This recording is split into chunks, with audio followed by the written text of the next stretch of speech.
Have you ever had that feeling that something isn't right? As if your choices weren't really yours, but part of a bigger plan that you don't even understand? Well, you're not wrong. From the moment we open our eyes to the world, invisible forces begin to shape our thoughts, our desires, and even our deepest beliefs. And the scariest thing? This happens without us realizing it. The media, corporations, and even the words we hear every day are programming your mind to keep you exactly where you are, trapped in a cycle of consumption, fear, and control. But here's the thing no one tells you: you could be being manipulated not just by what you see, but by what you feel. The emotions you experience, from anxiety to euphoria, are being used to influence your decisions. Want an example? That cell phone notification you rush to check is not just an alert, but a reminder that control over your attention is no longer completely yours. And that's just the tip of the iceberg. What I'm going to show you here is how these mechanisms work, how they are cleverly designed to invade your subconscious programming from childhood, and, most importantly, how you can break free from this system. Don't expect half-truths or superficial explanations. Let's get straight to the point, revealing secrets that most people can't even imagine. Ready to open your eyes and regain control of your mind? So keep reading, because this could change everything. From an early age, we are enveloped by forces that we don't even realize, but that shape every thought, every desire, and even every choice we make. These influences begin to act on us in childhood, like a shadow that accompanies us. Think about how many times you found yourself wanting something you didn't even know you needed until you saw it on TV or social media. This is the magic, or rather, the manipulation, of the media and corporations. They know exactly how to activate the right triggers in our brain, transforming basic needs into luxurious desires. And, of course, the person who profits from this is not you. A classic example: the marketing behind smartphones. The campaigns create a feeling that you are behind in life if you don't have the latest model. Now, imagine that you are eating a very simple dish of rice and beans at home. Suddenly, you see an advertisement saying that success is linked to going to expensive restaurants. Doesn't it seem a bit absurd? But even so, a part of you feels small for not following that standard. This is how beliefs form, based on fears and comparisons. From childhood, we are exposed to these ideas of success, beauty, and happiness that do not reflect our essence, but rather what is sold to us. And the more we absorb this, the more we distance ourselves from who we really are. These invisible forces, however, are not limited to what we buy. They shape our values, relationships, and even our self-esteem. How can we believe that we are enough, if we have heard messages saying otherwise since we were little? Phrases like, "You'll only be someone if you have this or that," are recorded in the subconscious, repeated like a broken record. It's no wonder that adults often have difficulty dealing with frustrations or letting go of toxic patterns. The root of this is planted way back, in childhood, where our mental programming began. And the most interesting, or worrying, thing is that this doesn't stop. Even now, as you read this text, there are forces trying to capture your attention and direct you into some kind of cycle. Want to see? Think about the notifications on your cell phone. Every sound or vibration is designed to trap you, as if you are hypnotized. And this leads us to reflect, is all this a coincidence or is there a greater intention behind it? But this issue we will explore further in the next point. Between birth and 7 years of age, the human brain operates at a magical frequency known as the theta state. But make no mistake, this magic has two faces. On the one hand, it allows children to quickly absorb skills like talking, walking, and connecting with the world. On the other hand, it is in this same state that limiting beliefs infiltrate the subconscious, like unwanted guests that no one remembers having invited. Think about those phrases you heard when you were little, like money doesn't grow on trees or you're not good enough. They weren't just loose words, they were seeds planted deep down, which may now be influencing your every decision. It's almost as if, at this stage, the brain was a giant sponge, absorbing everything without question. Imagine a child repeatedly being told that they need to be perfect to be loved or that making mistakes is unacceptable. These messages become the basis of your subconscious programming. Years later, this person may become an anxious adult, unable to deal with failures, always seeking approval. It's a silent but powerful cycle. And the most impressive? This doesn't just depend on what is said directly. Even the tone of voice or facial expressions that adults show can be interpreted as absolute truths. But here's the crucial detail: this phase isn't just about the traumas and negative beliefs we inherit. It is also an opportunity to shape a solid, positive foundation.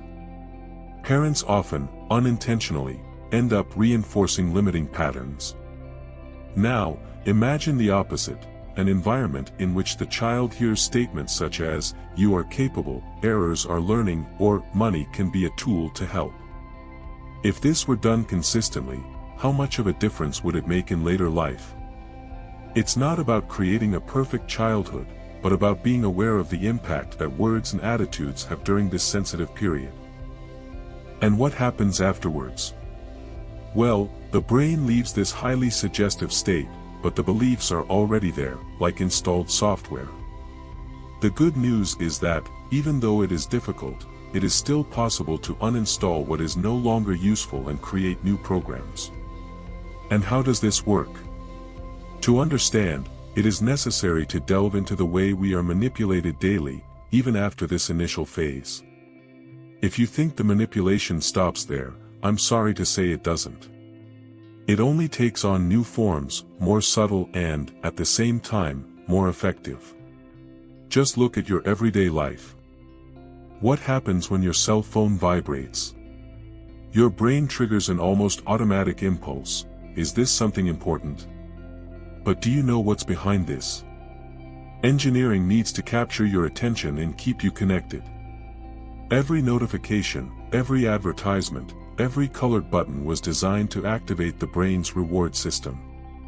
You feel motivated to act because, deep down, you want to avoid the fear of losing something or want the immediate satisfaction of a reward. The media and corporations know this like no one else. They not only offer products, but they create needs that did not exist before. Remember the last time you bought something just because you saw an irresistible ad? Maybe it was that productivity app or that miracle product to help you sleep better. And even if it didn't work, the feeling of momentary satisfaction was enough to keep you in that cycle. It's such an effective form of control that you don't even notice it. And when you realize it, you're often already trapped. Who has never asked themselves, why did I spend money on this? But don't think that manipulation only happens in purchases. It's in how you perceive the world, how you interact with people, and even how you understand yourself. For example, the constant fear of not being good enough is amplified by comparisons on social media. You see that perfect photo, that dream life, and you start to doubt your own reality. What you may not know is that all of this is designed to create dependence, both emotional and financial. After all, an insecure consumer is a loyal consumer. Have you ever stopped to think about it? And here's the interesting point: this manipulation is not something that disappears over time. In fact, it evolves along with technology, becoming increasingly integrated into our daily lives. The question is, how to escape? Is there a way to use this understanding to your advantage? The answer may lie in something deeper, such as understanding the vibrational frequencies that govern our communication and behavior. Language is a powerful tool, but few people understand the real impact it has on their lives. Words are not just sounds or written symbols, they carry vibrational frequencies that can elevate or limit your perception of the world. For example, the simple habit of saying, "I can't," creates an invisible barrier in the mind. In contrast, replacing it with, "I haven't learned yet," opens the door to possibilities. This power of language is not just about what you say to others, but more importantly about how you talk to yourself. Have you ever stopped to notice the words you use daily? Now take this to a deeper level. In addition to words, the frequencies we emit, whether through the tone of voice or the emotions behind the messages, also influence. Have you ever noticed how certain songs can instantly change your mood? This happens because sounds and words have the power to tune into your emotional state. It's like a radio station. The right frequency can bring clarity, while the wrong one can cause noise. Imagine applying this to your everyday life, adjusting your words and thoughts to create a more positive frequency. A simple exercise. Start by replacing "problem" with "challenge." The change may seem subtle, but the impact is huge. And it's not just about what you say. It's about what you consume. Often, the language used by the media and corporations is designed to reinforce fear and control. Phrases like, "You need this to be happy," or "Without this product, your life will be worse," create a state of submission. The result? You feel compelled to act, even when it goes against your interests. The key to breaking out of this cycle is to become aware of the subconscious manipulation that occurs through language. When you understand the game, you can start to change it in your favor. And you know what's fascinating? This understanding does not require any advanced knowledge, just a willingness to observe and question. Start by analyzing the words that appear most in your routine. Are they words that empower or limit? This reflection is the first step in using language as a mental reprogramming tool. But how does this connect to the larger system we live in? To understand, we need to talk about the cycle of work and consumption that keeps everything moving. Think about this. From the moment we start working, we are inserted into a seemingly inevitable cycle of earning and spending. But have you ever wondered who really benefits from this? This cycle, fueled by the media and corporations, is designed to keep us in a constant state of searching, whether for more money, more material goods, or even more distractions. You work hard, buy something to make up for the effort, and before you know it, you have to work again to pay for it. It's almost like running on a treadmill. You expend energy, but you never move. Entertainment also plays an essential role in this system. How many times have you watched something to turn off your mind after a tiring day? This is no coincidence. Shows, movies, and even social media are designed to capture your attention and prevent you from reflecting on deeper issues. After all, if you start to question what really matters, you might decide to break out of this cycle. Imagine this. What if, instead of spending hours watching endless series, you dedicated part of that time to learning a new skill, like financial management or meditation? Small changes can make a huge impact. But don't think that the solution is to simply work less or spend less. The problem is in the model as a whole. This cycle takes us away from essential issues, such as freedom and self-knowledge. Who has time to reflect on your values or dreams when you're always worried about paying bills or keeping up with the next trend? This is where the real challenge comes in: how to find a balance between meeting practical needs and escaping this giant consumer wheel. The answer may lie in creating conscious spaces in your routine, where you can disconnect from the noise and reconnect with yourself. And the most interesting part is that, by doing this, you begin to notice patterns that previously went unnoticed. Why, for example, do we feel guilty for not producing all the time?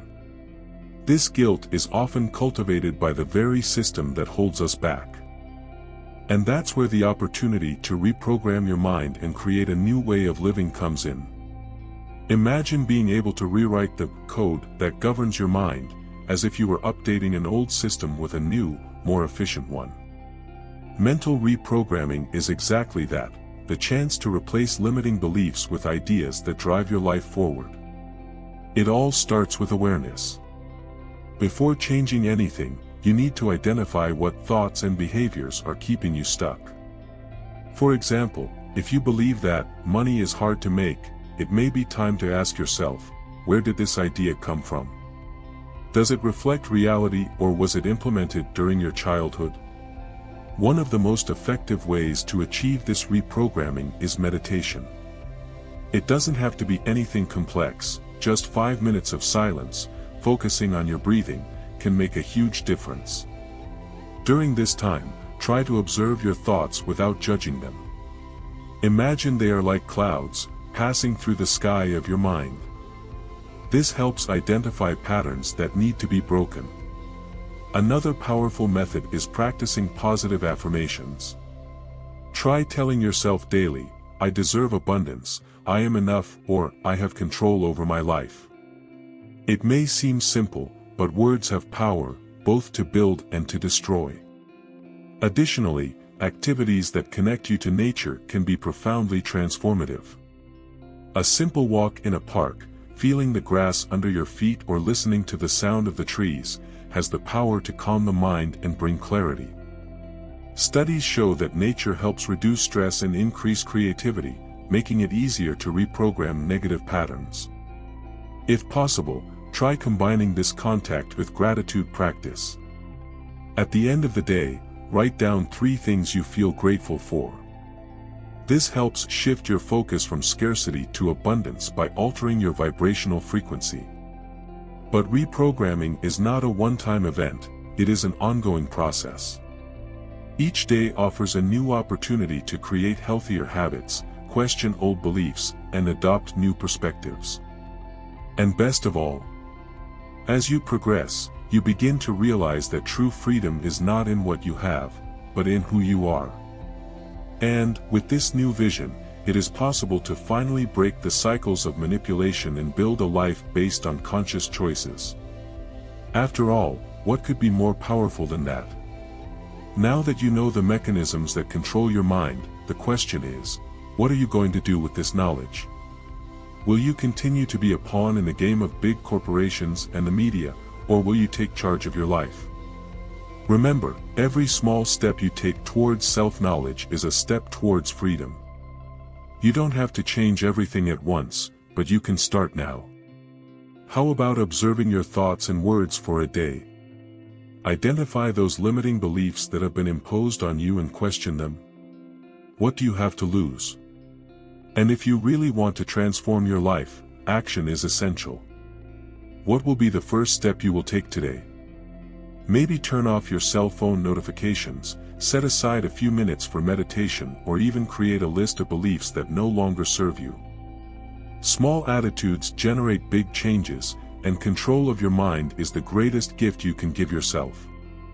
Lastly, I want to invite you to continue this journey of self-discovery. Here, we always share content that goes straight to the point, without beating around the bush, to help you awaken to a more conscious and fulfilling life.